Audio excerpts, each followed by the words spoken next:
Everyone, welcome back to my channel Lisa daily লাইফে। সবাইকে welcome. আশা করি সবাই ভালো আছো, আমিও মোটামুটি চলে যাচ্ছি। এখন যাচ্ছি, একটু বেরোচ্ছি। অনেকদিন একটু আজকে সকালেও বেরিয়েছিলাম, সোদপুরে গিয়েছিলাম, কিছু কাজ ছিল।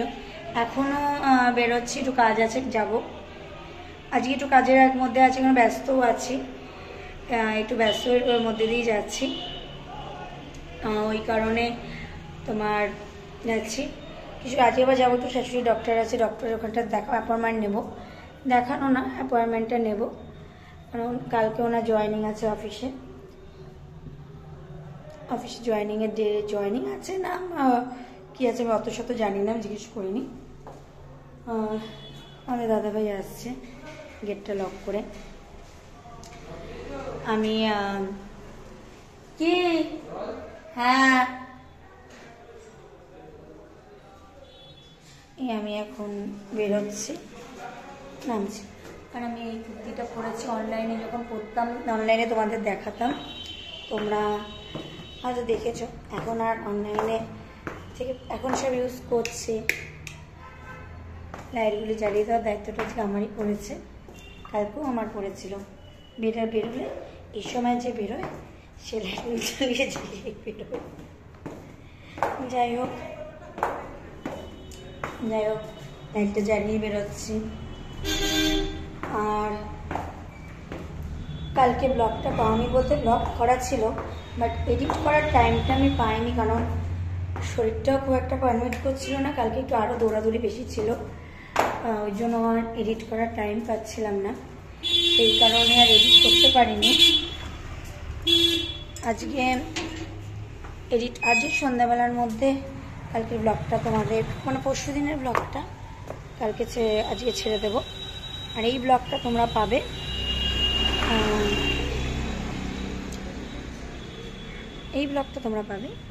আগামীকাল, যেমন দেই ব্লগ যেগুলো সেরকম। এই জায়গাটা আমার নোকে কেটে গেল, তো জ্বালা করছে। ঠিক আছে, চলো আবার আসছে তোমার সাথে। আর আমাদের এখানে অ্যাপোলো ঠিক অ্যারেঞ্জ করেছে আই স্পেশালিস্ট কিছু, তারপরে ব্লাড প্রেশার সব দেখা, তারপরে সব হাফ দামে অফার দেওয়া। অ্যাপোলোর যে নিজস্ব প্রোডাক্টগুলি রয়েছে সেইগুলো তোমার 100 টাকায় 2টো করে দিয়ে দিচ্ছে। এইটা তো অ্যাপোলো বেশি ইয়ে থাকে, মাম্মা, তারপরে ড্রাভর, নিভিয়া, লরিয়াল সব কিছু প্রোডাক্টই হাফ দামে দিচ্ছে। আমার শাশুড়ি বলছিল যে নিবি কিছু, আর না নিতে গেলে নেওয়ার মধ্যে আমি কিছুই নেবো না। আমি দুটো হ্যান্ড ওয়াশ নেবো, টয়লেট ক্লিনার নেবো, আর লিকুইড সার্ফ নেবো, কারণ ওয়াশিং মেশিনে লিকুইডটা না দিলে না, পাউডারটা দিলে পরিষ্কার হয়, জায়গায় ছোপ ছোপ থাকে, আর কী হবে তো আয় দেয় না। এটা হলো বেসিক প্রবলেম। এই কারণে আমি ইয়ের থেকেই নেব, ওখান থেকেই নিয়ে নেব। ঠিক আছে চলো। এই যে ওখান থেকে ফিরে আসার পথে শাশুড়ি মা বাচ্চাদের মতো বায়না করছিল যে একটু অ্যাপোলোতে, মানে বাচ্চারা যেমন বলে যে এটা কি মানে নেবো ওটা নেবো। হ্যাঁ ঠিক আছে চলো, কিছু তো লাগে, সেই জন্য এনেছি তোমার রেগুলার বেসিস টয়লেট ক্লিনার, এটা লাগে, এটা নিয়ে এসেছি। এসেন্সিয়াল বডি ওয়াশ, এগুলি অ্যাপোলো কোম্পানি। এটা আমি ইউজ করবো না, আমার শাশুড়ি ইউজ করবে। এইটা আমাদের কমন ফাইডের সবার বাড়িতেই লাগে হ্যান্ড ওয়াশ। আর শীতকাল যেহেতু গ্লিসারিন সাবান, এটাও কিন্তু আগেকার দিনের থেকে আমি সবাইকেই দেখি ইউজ করে। আমি ইউজ করি না, আমি হানি ফেস ওয়াশ যেহেতু ইউজ করি, আমি এটা ইউজ করি না। সবার মধ্যেই লাগে এই জিনিসটা, এটা হলো সবার মধ্যেই লাগে। এই জিনিস পারচেস করে নিয়ে এসেছি। আর ঠিক আছে চলো, তোমাদের সাথে আমি ভিডিওটাকে এডিট করে পোস্ট করি, দেন তারপরে তোমাদের সাথে আবার কথা বলতে আসছি। তোমাদের ভিডিওতে তো বলছিলামই, চারদিকে বাবা আওয়াজে অ্যাপোলোতে আজকে অফার দিচ্ছে, ওই জন্য আওয়াজ টিভি ছেড়ে রেখেছি। সত্যি কথা বলতে কি জানো তো, আমার শাশুড়ির মানে পাগলামির চোটে আমরা নিয়ে নাজেহাল হয়ে যাচ্ছি। কিন্তু সত্যি কথা বলতে এবার ওনার তো সাতকুলে কেউই নেই, মানে না বাপের বাড়ি না শ্বশুর বাড়ি, কেউই নেই। এবার এত পরিমাণ জ্বালাতন করছে, কিছু তো মানে কী হয়েছে বলো তো, গলার কাটার মতো, না পাচ্ছি গিলতে, না পাচ্ছি ওগড়াতে। কালকে মাঝরাতে নয়, ভোরে 4:30-5টার দিকে এসব মানে বিভৎস জোরে দরজা ধাক্কাচ্ছে। তো কাঁচা ঘুম সবারই ভেঙে যায়, মাথা গরম হয়েছে, দুটো কথাও শুনেছি।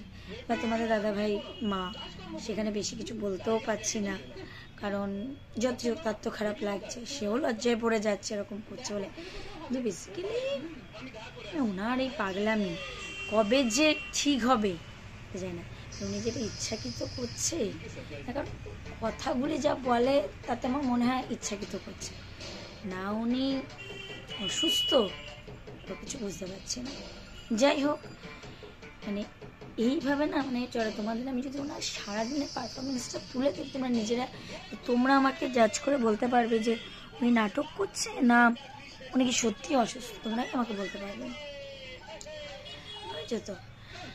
যাই হোক, কী করছে বুঝতে পারছি না, আর আমরাও আর পারছি না ওনাকে নিয়ে, মানে একেবারে